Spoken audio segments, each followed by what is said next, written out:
India उस तरीके से प्रेशराइज नहीं कर सकता कतर को जिस तरीके से उसने कनाडा को किया था। ये इन 8 नेवी ऑफिसर्स के घर जाते हैं और रात में ही पहुंचते हैं और कहते हैं कि कुछ इटली के अंदर एक प्रेजेंटेशन का स्क्रीनशॉट था, वो लीक हो गया था, मेटा मटेरियल यूज होता है, उसकी कॉन्फिडेंशियल इंफॉर्मेशन जो थी वो इंडियन ऑफिसर्स ने इजराइल के साथ शेयर की है। ओमान की गवर्नमेंट जो थी वो अपने सिटीजन को बचा के ले गई थी, लेकिन हम लोग आज की डेट तक फंसे हुए हैं इस चीज में। कोई भी इंडियन को इसमें काम करने के लिए अलाउ नहीं किया गया। लेकिन इस केस की इतनी सीक्रेसी थी कि इससे रिलेटेड नेक्स्ट हियरिंग कब होगी ये डिटेल भी ये लॉ फर्म किसी से शेयर नहीं करती थी। जब नुपुर शर्मा वाला केस हुआ था तो कतर पहला देश था जिसने, जब फीफा के अंदर जाकिर नायक आया था, एक रेस इंडिया और पाकिस्तान की भी रहती है सबमरीन को लेके, दोनों एक दूसरे को, लेकिन ये इंडिया की डिप्लोमेटिक लेवल पे बहुत बड़ी हार थी। देखिए, इंडिया के 8 रिटायर्ड नेवी ऑफिसर्स को, और वो भी ऐसे ऑफिसर्स जिसमें से कोई गोल्ड मेडलिस्ट है, किसी को प्रवासी भारतीय सम्मान मिला हुआ है, इनको कतर के अंदर डेथ पेनल्टी दे दी गई है। ये चीज किसी भी कंट्री के लिए कोई छोटी बात नहीं है।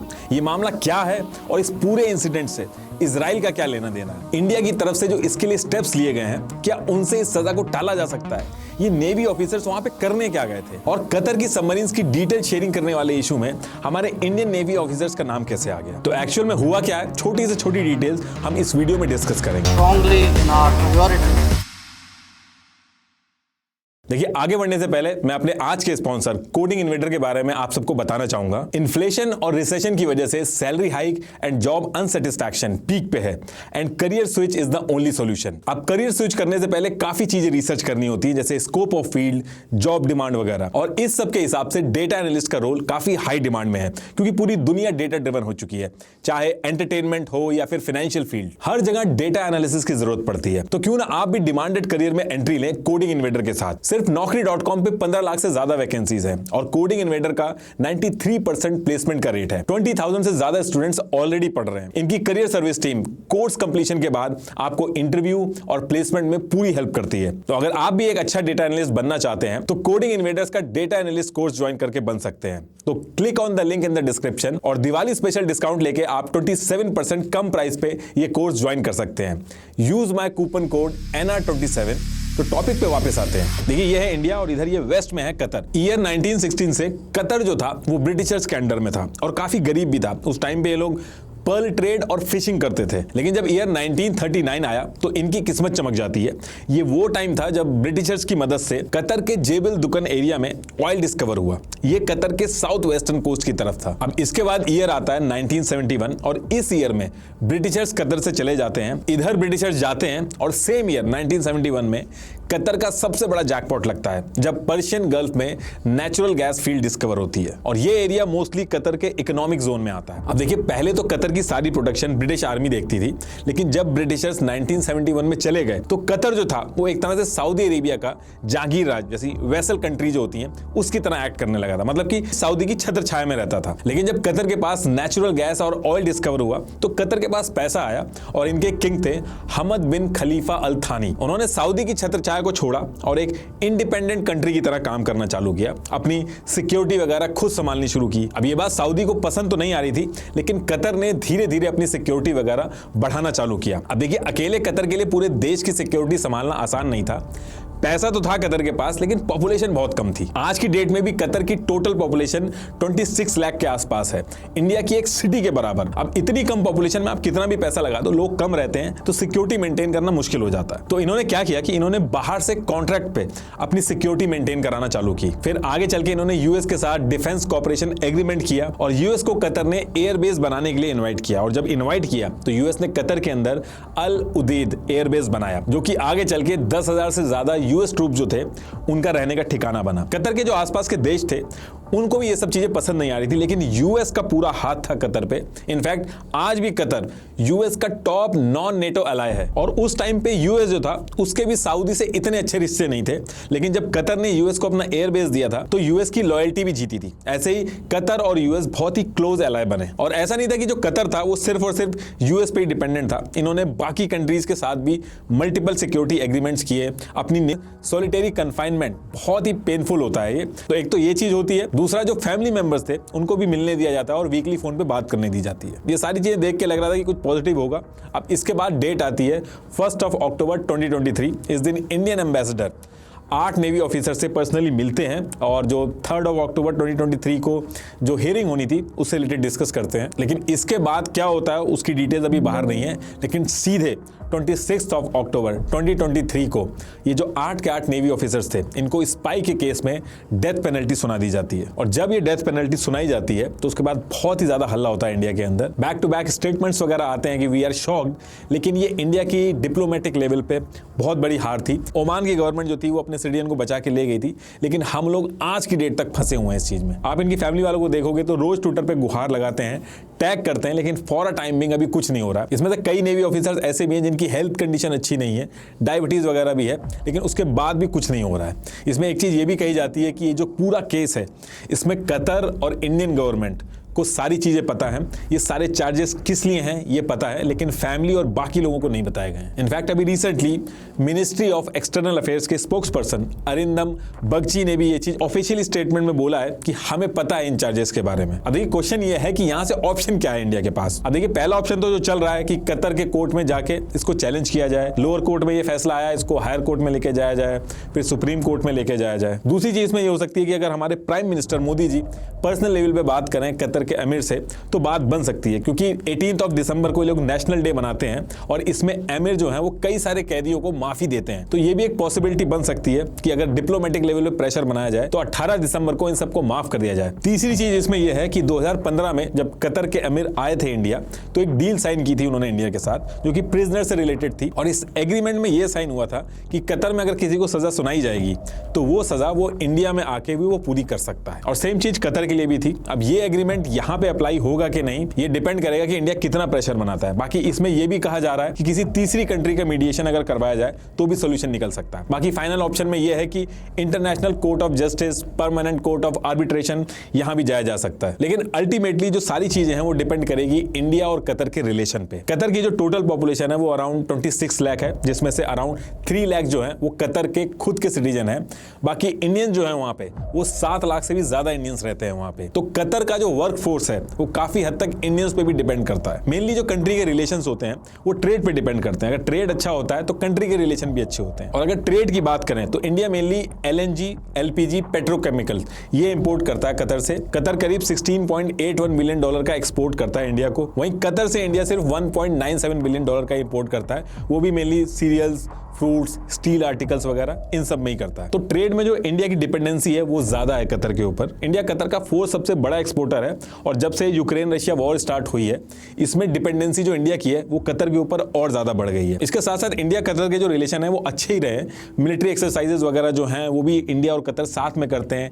जेर अल बहर नाम से इंडिया कतर की नेवी ज्वाइंट एक्सरसाइज भी होती है। इंडिया और कतर के जो कोस्ट गार्ड्स हैं वो रेगुलरली विजिट भी करते हैं एक दूसरे को। कतर की QENF डेलीगेशन जो है वो 2 मैरीटाइम एक्सरसाइजेज में पार्टिसिपेट कर चुकी है लास्ट 2 साल में।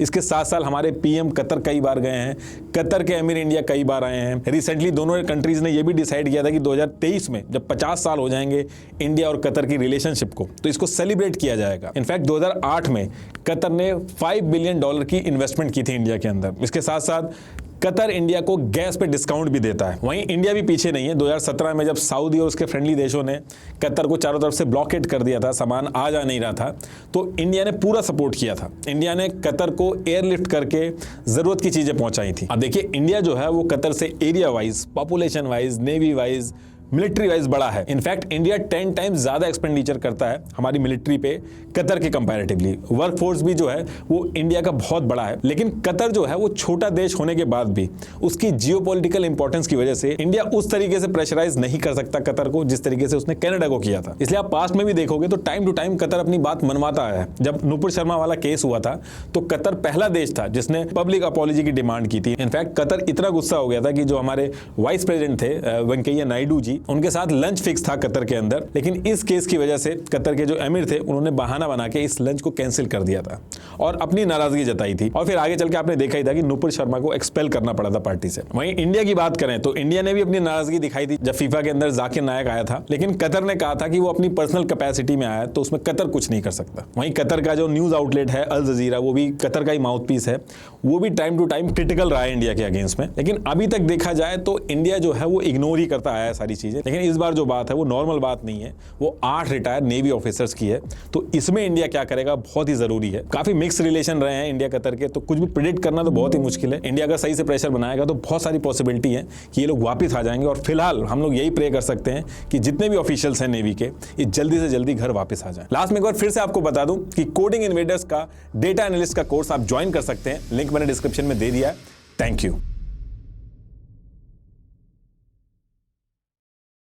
इसीलिए जो अखबार पहले छप के बिकते थे वो आजकल बिकने के बाद छप रहे हैं। टीवी चैनल्स हैं, इनकी क्या मजबूरी रहती है कि आपको चाह के भी सच नहीं दिखा पाती हैं। कई सारी इरेगुलरिटीज हुई थी, उसको लेके बीजेपी के अगेंस्ट में एक सीरीज चला दी थी। जब इलेक्शंस पास में आने वाले होते हैं तो जो न्यूज मीडिया है उसके दोनों हाथ घी और मुंह कढ़ाई में होते हैं। पार्टीज वगैरह होती हैं, इनके झंडे टोपी ये सब दिखाने के लिए अलग से पैसे मिलते हैं। पंजाब में तो ये केस और भी इंटरेस्टिंग हो गया है, क्योंकि जिस चैनल को सीएम के बेटे ओन करते थे उसी चैनल को पंजाब की जो गवर्नमेंट थी वो सरकारी एड भी देती थी। जितने भी डिफेमेशन के केस ये लोग करते हैं सब गुजरात के अंदर से करते हैं, क्योंकि पूरे इंडिया में गुजरात एक ऐसी जगह है। जैसे 2019 का इलेक्शन जब पास आने वाला था तब प्रिंट मीडिया को जो गवर्नमेंट एड से पैसे मिलते थे उसको डायरेक्ट 25% बढ़ा दिया था। और इस पूरे खेल में जो दिल्ली की आम आदमी पार्टी है वो सबसे एक कदम आगे है।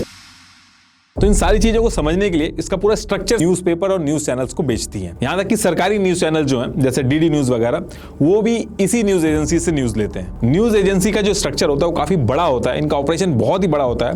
पूरे वर्ल्ड में इनके ऑफिसेज और रिपोर्टर्स होते हैं। इंडिया की न्यूज एजेंसी की बात करें तो press trust of India PTI, Uni United news of India, आपने एएनआई का नाम सुना होगा, एशियन न्यूज इंटरनेशनल, ये इंडिया की न्यूज एजेंसीज हैं। अगर मैं पीटीआई का एग्जांपल लूं तो पीटीआई की खुद की सैटेलाइट है। गवर्नमेंट से लेके the Hindu, NDTV, times of India, Indian express, ये सब पीटीआई के सब्सक्राइबर हैं। तो ये जो न्यूज एजेंसीज हैं ये न्यूज निकालती हैं और अपने सब्सक्राइबर्स को बेचती हैं। इनके जो सब्सक्राइबर्स हैं वो गवर्नमेंट से लेके बड़े बड़े न्यूज़पेपर और टीवी चैनल्स हैं। तो ये जो टीवी न्यूज चैनल होते हैं, न्यूज़पेपर होते हैं, ये अपने बजट के हिसाब से उतने रिपोर्टर्स रखते हैं और बाकी की जो न्यूज होती है वो डायरेक्ट न्यूज एजेंसी से खरीद लेते हैं। जैसे आप सुनते होंगे कि एजेंसी के हवाले से खबर आ रही है तो वो खबर इसी न्यूज एजेंसी की होती है। जैसे ये पेज द प्रिंट का है लेकिन साइड में लिखा है पीटीआई, मतलब कि ये न्यूज यहां से ली गई है। आप देखते होंगे एएनआई का जो माइक है वो हर न्यूज फुटेज में दिखता होगा, तो एएनआई फुटेज लेके टीवी न्यूज चैनल्स को बेच देता है। और अभी लास्ट 1 साल से पीटीआई जो है वो भी वीडियोस में आ गया, तो वो भी फुटेज वगैरह देता है। तो अगर किसी को पूरे देश के ओपिनियन पे कंट्रोल करना है तो न्यूज एजेंसीज, न्यूज़पेपर और टीवी चैनल्स तीनों पे कंट्रोल करना होगा। ये तीनों अगर चालें तो लोगों को सरकार के सपोर्ट या फिर अपोज में खड़ा करने का दम रखती हैं, क्योंकि आम जनता जो होती है वो खुद थोड़ी लोकेशन पे जाके इंफॉर्मेशन कंफर्म करती है, वो तो इन सब के थ्रू जो बताया जाता है वही मानती है। अब अगर ये तीनों मिलकर बैक टू बैक न्यूज देने लगे कि अगले क्वार्टर में इंडिया सुपर पावर हो जाएगा, तो आप अलग अलग डिपार्टमेंट में आरटीआई डाल के खुद सारा डेटा नहीं कंफर्म करते हो, आप मान लेते हो। न्यूज मीडिया जो होती है वो किसी भी देश के लिए सबसे इंपॉर्टेंट चीज होती है, इसलिए इसको 4th पिलर ऑफ डेमोक्रेसी भी बोला जाता है। गवर्नमेंट का असली अपोजिशन जो होता है वो मीडिया ही होता है। दुनिया भर की गवर्नमेंट जब वॉर वगैरह पे जाती हैं तो सोल्जर से पहले न्यूज मीडिया को रेडी करती हैं, ताकि लोगों को समझाया जा सके कि ये वॉर करना कितना ज्यादा इंपॉर्टेंट है देश के लिए। अब देखिए, आगे बढ़ने से पहले मैं आपको बता दूं कि टाइम के साथ साथ न्यूज़पेपर्स की खबरों को लिखने में भी चेंजेस आए हैं। पहले जो न्यूज राइटर्स को घंटों लगते थे स्क्रिप्ट लिखने में, आज की डेट में एआई और चैट जीपीटी के थ्रू वो न्यूज चुटकियों में लिख लेता है। वो करीब होता है 159 पाउंड का, तो करीब 14,000 रुपए के लगभग पड़ता है। तो यूके के जो बीबीसी वगैरह हैं, इनके पास इंडियन न्यूज चैनल के कंपैरेटिवली ज्यादा फंड्स होते हैं, इसलिए उनके कंटेंट की क्वालिटी भी ज्यादा होती है। तो देखिए, अभी तक के डिस्कशन में आपको ये समझ में आ गया होगा कि न्यूज़पेपर हो या फिर टीवी चैनल्स, सबके सर्वाइवल के लिए एडवर्टीजमेंट कितना जरूरी है। और इंडिया के अंदर जो सबसे बड़ा एडवर्टाइजर है वो है सेंट्रल और स्टेट गवर्नमेंट। एक कंपनी के कंपैरेटिवली गवर्नमेंट के पास हजारों स्कीम्स, ऑफर्स, डिपार्टमेंट और प्रोजेक्ट्स होते हैं प्रमोट करने के लिए। जैसे सरकारी बैंक जो होते हैं उनकी अलग अलग योजनाएं होती हैं, लाइफ इंश्योरेंस कॉर्पोरेशन, अलग अलग टूरिज्म बोर्ड्स, रेलवेज, सरकारी इंडस्ट्रियल्स, माइनिंग कंपनीज, बहुत सारे एडवर्टीजमेंट होते हैं जो कि सरकारी होते हैं और ये इनको करवाने होते हैं। और ध्यान रखिएगा, ये जो मैं एडवर्टीजमेंट की बात कर रहा हूं ये गवर्नमेंट एडवर्टीजमेंट की बात कर रहा हूं। जो पॉलिटिकल पार्टीज चुनाव के टाइम पे ऐड करती हैं वो अलग है इससे। हमने भले ही लास्ट लोकसभा इलेक्शन में 60,000 करोड़ से ज्यादा खर्च किए हों, भले ही हम पूरे वर्ल्ड में इलेक्शन में सबसे ज्यादा पैसा खर्च करते हों, लेकिन इन सबसे कहीं ज्यादा पैसा हमारी गवर्नमेंट को अपनी अलग अलग गवर्नमेंट स्कीम को लोगों तक पहुंचाने के लिए खर्चा करना होता है। तो इसलिए जब कोई पॉलिटिकल पार्टी जीत के पावर में आती है तो उसके हाथ में ये पावर होती है कि एडवर्टीजमेंट किसको देना है। तो मोटा मोटी आप इस तरीके से इसको समझ लीजिए कि गवर्नमेंट जो है वो इन newspaper, news agencies, TV channels की सबसे बड़ी कस्टमर है, यानी कि ग्राहक है। और ये हमेशा से चलता आया कि सेंट्रल गवर्नमेंट सारी इरेगुलरिटीज हुई थी, उसको लेके बीजेपी के अगेंस्ट में एक सीरीज चला दी थी। ऐसे ही टाइम्स ऑफ इंडिया ने एक सीरीज चलाई थी जिसमें उन्होंने लोकसभा इलेक्शंस के टाइम पे पीएम मोदी के मॉडल कोड ऑफ कंडक्ट को वायलेट करने पे खबरें चलाना स्टार्ट कर दी थी। और फिर जब 2019 में गवर्नमेंट जीत के आई तो times of India, the Hindu, economic Times, the telegraph और एबीपी, जिसको आनंदा बाजार पत्रिका कहते हैं, ऐसे न्यूज़पेपर के एडवर्टाइजमेंट बंद कर दिए थे। ये कहना था अधीर रंजन चौधरी का, जो कांग्रेस के लीडर थे। अधीर रंजन चौधरी ने लोकसभा में खड़े होकर बोला कि बीजेपी गवर्नमेंट ये जानबूझ के कर रही है, और ये भी बोला कि बीजेपी ने डीएवीपी जो डिपार्टमेंट है उसको बोल के एडवर्टाइजमेंट बंद करा दिया, क्योंकि इन्होंने बीजेपी के खिलाफ नेगेटिव रिपोर्टिंग करी थी। और उन्होंने ये भी कहा कि इसके बाद टाइम्स ऑफ इंडिया के एमडी विनीत जैन को मल्टीपल चक्कर लगाने पड़े पीओ में, तब जाके दोबारा से एडवर्टाइजमेंट मिला उन्हें। अब कांग्रेस के लीडर बीजेपी को तो बोल रहे थे, लेकिन जब वो खुद पावर में थे तो वो खुद भी यही कर रहे थे। कांग्रेस ने 2014 के इलेक्शन से 3 साल पहले 2048 करोड़ खर्च किए थे। इसमें से 1318 करोड़ प्रिंट मीडिया पे और 729 करोड़ टीवी पे खर्च किए थे। और जो कांग्रेस का भारत निर्माण कैंपेन था, उस पर भी कांग्रेस ने 2010 से 2014 के बीच में 421 करोड़ खर्च किए थे। और ज्यादातर एड्स उनको ही मिले थे जो कांग्रेस गवर्नमेंट के अगेंस्ट में खुल के नहीं बात करते थे, थोड़े सॉफ्ट रहते थे कांग्रेस के लिए। आम आदमी पार्टी का भी वही हाल है। पंजाब के अंदर अजीत समाचार सबसे ज्यादा पढ़े जाने वाला अखबारों में से एक है। जब आम आदमी पार्टी ने पंजाब में अपने मैनिफेस्टो में लिखे हुए वादे पूरे नहीं किए, तो उन अधूरे वादों की रिपोर्ट अजीत समाचार के एग्जीक्यूटिव एडिटर सतनाम सिंह मानक ने अपने न्यूज़पेपर में छापनी शुरू कर दी। तो जब उन्होंने ये सब स्टार्ट किया, तो अभी यही 2023 के स्टार्टिंग में आम आदमी पार्टी ने ये जो न्यूज़पेपर है अजीत समाचार, इसके पहले डिस्प्ले ऐड बंद करवा दिए, फिर जो टेंडर वाले एड्स थे उनको बंद करवा दिया, और जो गवर्नमेंट के प्रेस नोटिस वगैरह आते थे जो सबको मिलते थे वो भी बंद करवा दिए। अब अजीत समाचार जो न्यूज़पेपर है उसको फाइनेंस मैनेज करने में बहुत दिक्कत आ रही है, और आज की डेट तक इनके ऐड दोबारा से नहीं चालू किए गए हैं। आम आदमी पार्टी ने सेम यही चीज पंजाबी ट्रिब्यून के साथ भी की थी, लेकिन वो जल्दी समझ में आ गया उनको, तो उनके ऐड जो थे वो शुरू कर दिए गए थे। लेकिन अजीत समाचार के एग्जीक्यूटिव एडिटर सतनाम सिंह जो है वो खुलेआम कह रहे हैं कि आम आदमी पार्टी के जिन मुद्दों पर हम रिपोर्ट कर रहे हैं उसको इनडायरेक्टली करने के लिए मना किया गया है, और अगर हम ये करते रहेंगे तो हमें ऐड कभी नहीं मिलेंगे। ऐसे ही उत्तर प्रदेश का एग्जांपल लें तो अप्रैल 2020 और मार्च 2021 में एक साल के अंदर 160.31 करोड़ सिर्फ टीवी ऐड पे खर्च किए गए। इसमें सबसे ज्यादा जो पैसा था वो नेटवर्क 18 को मिला, और मार्च 2022 के आसपास ये फंड मिला था। और उसके बाद से आप अगर रिपोर्टिंग देखोगे नेटवर्क 18 रिपोर्टिंग करते हुए, इंटरव्यू लेते हुए अपने जो एडवर्टाइजर हैं उनके खिलाफ सॉफ्ट दिखेंगे। और इस पूरे खेल में जो दिल्ली की आम आदमी पार्टी है वो सबसे एक कदम आगे है। दिल्ली में आम आदमी पार्टी ने बायोडिकम्पोजर लॉन्च किया। इसको इंप्लीमेंट करने में 2020 से 2022 तक जो टोटल खर्चा आया था वो 68 लाख रुपीस आया था, और इन्होंने इस प्रोजेक्ट के एडवर्टाइजमेंट में 23 करोड़ रुपए लगा दिए। अब देखिए, जो गवर्नमेंट की स्कीम्स होती हैं इनके एड्स तो मिलते ही हैं न्यूज मीडिया को। इसके साथ साथ directorate of audio visual publicity DAVP जो सेंट्रल गवर्नमेंट चलाती है, और इंफॉर्मेशन पब्लिक रिलेशन डिपार्टमेंट जो स्टेट गवर्नमेंट चलाती है, इसके थ्रू भी गवर्नमेंट चाहे तो पैसा दे सकती है। जैसे 2018 में इंडिया में पब्लिक एडवर्टाइजिंग के नाम पे 7.8 बिलियन यूरो गवर्नमेंट ने खर्च किए। तो यही सारे रीजन है कि एक न्यूज मीडिया हो या न्यूज एजेंसी हो, न्यूज़पेपर हो, ये पूरी तरीके से इन एड्स पे डिपेंडेंट हो गए हैं। और इसीलिए जो अखबार पहले छप के बिकते थे वो आजकल बिकने के बाद छप रहे हैं। और यही नहीं, जब इलेक्शन पास में आने वाले होते हैं तो सारे न्यूज मीडिया वाले सही से रिपोर्टिंग करें। इसके लिए गवर्नमेंट एड्स के जो पैसे होते हैं उनको बढ़ा देती है। जैसे कंपनी के अंदर ईयरली अप्रेजल होता है बेस्ड ऑन परफॉर्मेंस, तो इलेक्शन टू इलेक्शन इनके भी अप्रेजल होते हैं डिपेंड ऑन कि किस तरीके का वो फेवर कर रहे हैं। जैसे 2019 का इलेक्शन जब पास आने वाला था तब प्रिंट मीडिया को जो गवर्नमेंट एड से पैसे मिलते थे उसको डायरेक्ट 25% बढ़ा दिया था, और उसके कुछ दिन बाद प्राइवेट टीवी चैनल जो थे उनके एडवर्टाइजिंग राइट जो थे उसको 11% बढ़ा दिया था। और एक्सपर्ट्स ये भी कह रहे हैं कि 2024 का जो इलेक्शन आने वाला है इससे पहले जो न्यूज एजेंसीज हैं, न्यूज चैनल्स हैं, इनके जो रेट्स हैं वो फिर से बढ़ाए जाएंगे। और ये जो मैं अभी आपको बता रहा हूँ ये तो गवर्नमेंट एड्स की बात कर रहा हूं मैं। जब इलेक्शंस पास में आने वाले होते हैं तो जो न्यूज मीडिया है उसके दोनों हाथ घी और मुंह कढ़ाई में होते हैं। ये जो अलग अलग इंडिविजुअल पार्टीज वगैरह होती हैं, इनके झंडे, टोपी ये सब दिखाने के लिए अलग से पैसे मिलते हैं। Broadcast audience research council BARC, इसका एक डेटा है जिसमें कांग्रेस और बीजेपी एड्स पर पैसे खर्च करने में टॉप 10 में है, और बीजेपी कांग्रेस से भी आगे है। बीजेपी ने 12 नवंबर 2018 से 16 नवंबर 2018 तक 22,099 टाइम्स टीवी पे ऐड चलाए, जो पूरे इंडिया का जो सेकंड लार्जेस्ट एडवर्टाइजर है उससे भी डबल था। ये चार्ट भी देख लीजिए लैंग्वेज वाइज टीवी चैनल्स को कैसे पैसे बांटे जाते हैं। शुरू में मैंने न्यूज एजेंसीज के बारे में बात किया था जो इतनी पावरफुल होती है कि इनके खुद के सैटेलाइट्स वगैरह होते हैं।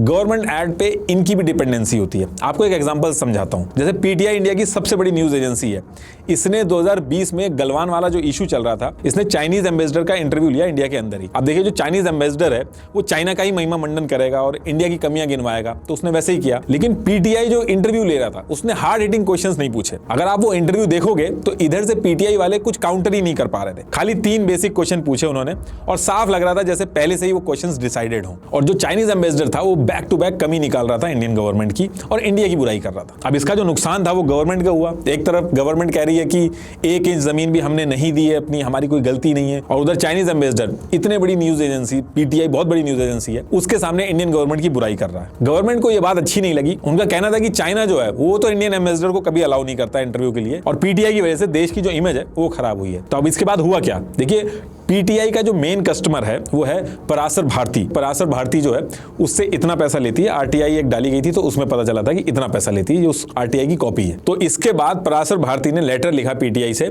और कहा कि जो आप कर रहे हो इसके बाद हमें अपने रिलेशन जो है वो रीवैल्यूएट करने होंगे। और इस इंसिडेंट के बाद आप अगर देखोगे तो जो बाकी की न्यूज एजेंसीज हैं जैसे एएनआई वगैरह है, इनको इंपॉर्टेंस ज्यादा मिलने लगी। सारे मिनिस्टर्स के जो इंटरव्यू हैं वो एएनआई पे मिलने लगे। तो इस तरह से गवर्नमेंट इनको हैंडल करती है। देखिए न्यूज चैनल्स को सर्वाइव करने के लिए काफी कुछ करना होता है, और मान लीजिए आप पढ़ाई करके एक न्यूज चैनल को ज्वाइन करते हैं और कहते हैं कि हम सच्चाई का आईना दिखाएंगे, हम ये सब रिपोर्टिंग नहीं करेंगे, तो दूसरे ही दिन आपको हटा के किसी और को जगह दे दी जाएगी। और बाकी कहीं भी अगर आप जॉब करेंगे तो बाकी न्यूज चैनल के साथ भी तो वही है, तो आपका जो करियर है वही दाव पे लग जाएगा। और जो न्यूज चैनल रूलिंग गवर्नमेंट के अगेंस्ट में ज्यादा रहते हैं तो प्राइवेट कंपनीज जो हैं वो भी बचती हैं उनको ऐड देने के लिए, ताकि जो रूलिंग गवर्नमेंट है उससे उनकी बात ना खराब हो जाए। अच्छा, ये जो एडवर्टीजमेंट का पूरा गेम है इसमें कभी कभी ऐसा भी होता है कि गवर्नमेंट को उल्टा चुना भी लग जाता है। ये जो अलग अलग पार्टियों के कार्यकर्ता वगैरह होते हैं जो अपनी प्रोफाइलों में समाज सेवक वगैरह लिख के घूमते हैं, तो ऐसा भी केस हुआ है कि कुछ सिचुएशन में कार्यकर्ता अपनी पार्टियों को भी धोखा दे देते हैं पैसा बनाने के लिए।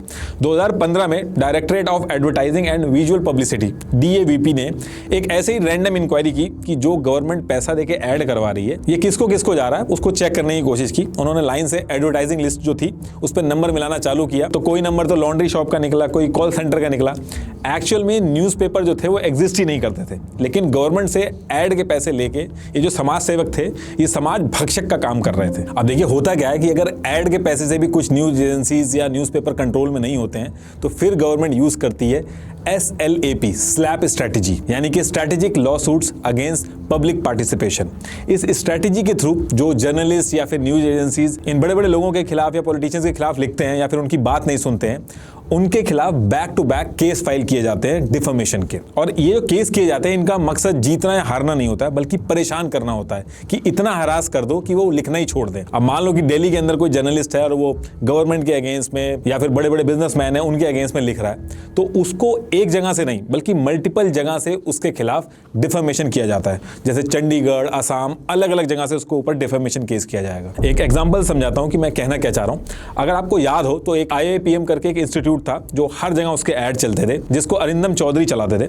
तो इस इंस्टीट्यूट में एक दिक्कत थी कि ये इंस्टीट्यूट ना तो UGC यूनिवर्सिटी ग्रांट्स कमीशन ना तो इससे एफिलिएटेड था और ना ही AICTE all India council for technical education ना ही इससे एफिलिएटेड था। लेकिन उसके बाद भी ये बच्चों से मोटा पैसा लेके डिग्री वगैरह दे रहा था। लाखों बच्चों का फ्यूचर इस पे दांव पे लगा था। तो 2005 में आउटलुक ने कहा कि IIPM अनएथिकल एडवर्टाइजिंग प्रैक्टिस कर रहा है, स्टूडेंट्स का जो फ्यूचर है वो दिक्कत में आ सकता है। और फिर इसके बाद IIPM ने इसी स्लैप स्ट्रेटेजी का यूज किया। IIPM ने आउटलुक के खिलाफ डिफेमेशन केस किया, फिर कैरावन मैगजीन है उसके ऊपर डिफेमेशन केस किया, उसके बाद करियर 360 उसके ऊपर, उसके जो पब्लिशर थे महेश्वर पेरी उसके ऊपर केस किया। और जब ये केस करते थे मल्टीपल केस करते थे, खुद एज अ कंपनी भी केस करते थे और इनकी कंपनी के अंदर जो एम्प्लॉइज थे उनको भी पैसे देके उनसे भी केस करवाते थे। और जहां का जर्नलिस्ट होता था वहां से दूर केस किए जाते थे। मान लो दिल्ली का है तो उसके ऊपर जो केस हो गए वो चंडीगढ़, आसाम, अलग अलग जगह से होगी, ताकि जो जर्नलिस्ट है उसको पहले तो लॉयर ढूंढने में दिक्कत आए, फिर फाइनेंशियल बर्डन उसका बढ़ जाए। जहां वो एक लॉयर कर सकता था उसको मल्टीपल लॉयर करने पड़ेंगे।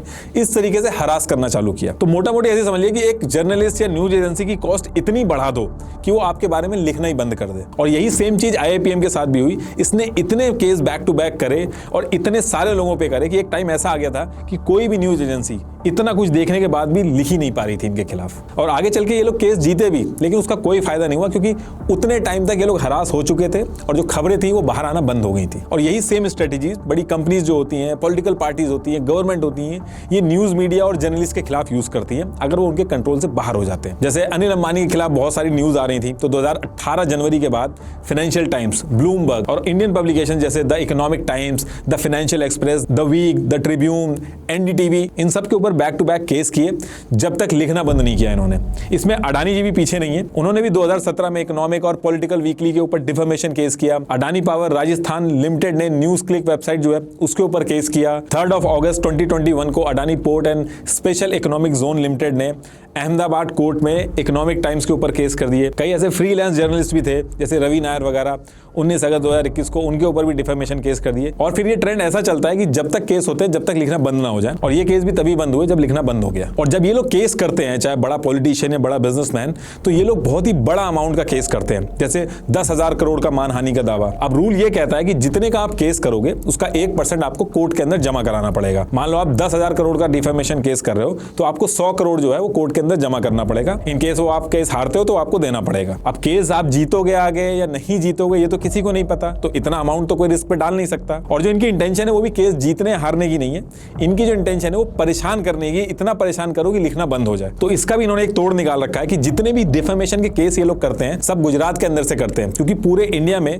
गुजरात एक ऐसी जगह है जहां पे मैक्सिमम फीस जो आप डिफेमेशन के लिए कर सकते हो वो 75,000 ही कर सकते हो। मतलब कि आप 10,000 का भी डिफेमेशन केस कर सकते हो, बस आपको 75,000 रुपए जमा करने हैं। तो ज्यादा अमाउंट रिस्क पे नहीं रहता है।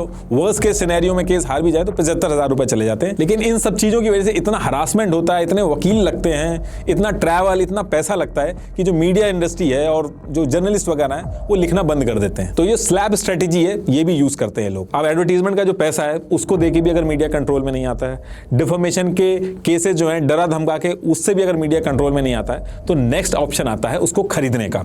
मीडिया कंसोलिडेशन के बारे में आप एक सर्च मारिएगा तो आपको पता चलेगा। इसमें बेसिकली ये है कि कुछ लोग पूरे मीडिया को कंट्रोल करके पूरे देश का ओपिनियन डिसाइड करते हैं। अब देखिए होता क्या कि बाकी इंडस्ट्री जो है उसके मुकाबले मीडिया कंपनीज जो हैं वो छोटी हैं, भले ही हजारों करोड़ कमाती हूं लेकिन उनके कंपैरेटिवली काफी छोटी हैं।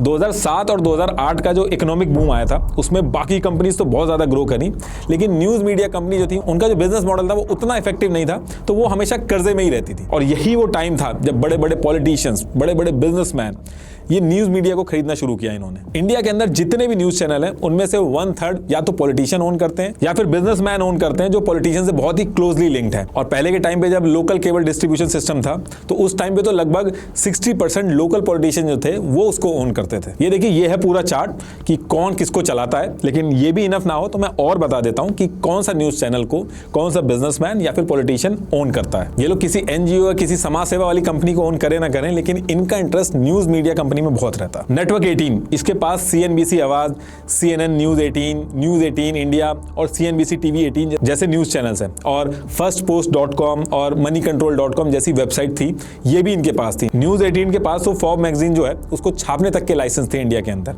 रिलायंस फैमिली के अगेंस्ट में न्यूज 18 जो था वो काफी अच्छा नहीं लिखता था। ये लोग रिलायंस फैमिली के काफी खिलाफ थे और कई बार झड़प होने के बाद जब कोई ऑप्शन नहीं बचता है तो जनवरी 2022 में रिलायंस ने नेटवर्क 18 में 1700 करोड़ का इन्वेस्टमेंट किया और 2 साल बाद 30 मई 2014 को रिलायंस ने नेटवर्क 18 का पूरा कंट्रोल अपने पास ले लिया। अगर आपको याद हो तो उस पर्टिकुलर टाइम पे अरविंद केजरीवाल मुकेश अंबानी के गैस डील पर सवाल खड़े कर रहे थे। वो रोज टीवी पे आके मुकेश अंबानी के खिलाफ कुछ ना कुछ बोल ही रहे थे। अक्टूबर एंड नवंबर 2012 में अरविंद केजरीवाल ने 2 प्रेस कॉन्फ्रेंस की। उसमें उन्होंने कहा कि अंबानी के पास स्विस बैंक अकाउंट है जिसमें ब्लैक मनी है और रिलायंस इंडस्ट्री ने सरकार को ब्लैकमेल करने के लिए केजी गैस वेल जो है उसमें प्रोडक्शन कम कर दिया है। इसके 2 महीने बाद जनवरी 2013 में जिन न्यूज़पेपर ने केजरीवाल की जो प्रेस कॉन्फ्रेंस थी उनको लाइव ब्रॉडकास्ट किया था, उनको रिलायंस के लॉयर्स ने लीगल नोटिस भेजे। क्वार्ट्ज इंडिया की एक रिपोर्ट है, उसके हिसाब से नेटवर्क 18 ने खरीदने के बाद और जब सारे एम्प्लॉइज ने रेजिग्नेशन मार दिया उसके बाद रिलायंस के एग्जीक्यूटिव ने नेटवर्क 18 के जर्नलिस्ट के लिए एक टाउन हॉल मीटिंग करी जिसमें साफ समझाया गया कि अब अरविंद केजरीवाल को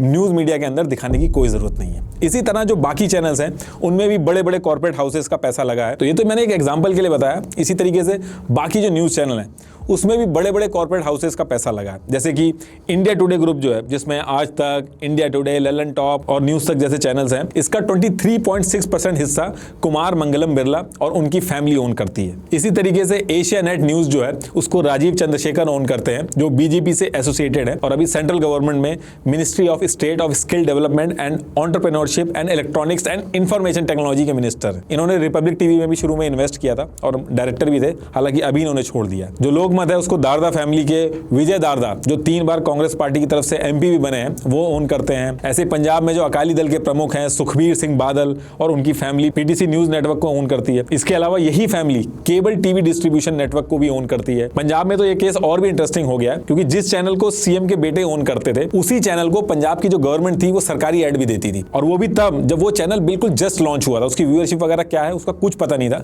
उसके बाद भी उसको गवर्नमेंट एड मिले। 2008 में 3 चैनल थे, पीटीसी न्यूज, पीटीसी पंजाबी और पीटीसी चक दे, ये लॉन्च हुए और लॉन्च होते ही सरकारी एड्स मिलना चालू हो गए। न्यूज एक्स और इंडिया न्यूज जो उनके रीजनल चैनल जो हैं, वो हरियाणा के पॉलिटिशियन और फॉर्मर मिनिस्टर विनोद शर्मा के बेटे कार्तिकेय शर्मा ओन करते हैं। जी न्यूज जो है उसको सुभाष चंद्र और उनकी फैमिली ओन करती है। 2016 हरियाणा में इनको बीजेपी का सपोर्ट था। और जो तमिलनाडु का सबसे बड़ा मीडिया ग्रुप है सन टीवी, उसको कलानिधि मरन ओन करते हैं, जो तमिलनाडु के सीएम एमके स्टालिन के रिलेटिव हैं और डीएमके पार्टी को बिलोंग करते हैं। ये देखिए, ये है पूरा चार्ट कि कौन किसको चलाता है। अब देखिए, आधे घंटे तक मैं और भी बताता रहूंगा तो नाम खत्म नहीं होंगे। आप एक सर्च मारिएगा, कोई भी न्यूज चैनल है, आपको पता चल जाएगा कौन सा पॉलिटिशियन, कौन सा बिजनेसमैन उसके पीछे है। तो लास्ट में एक बार फिर से आपको बता दूं, एआई और चैट जीपीटी से सीख के अपने करियर में आगे बढ़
है।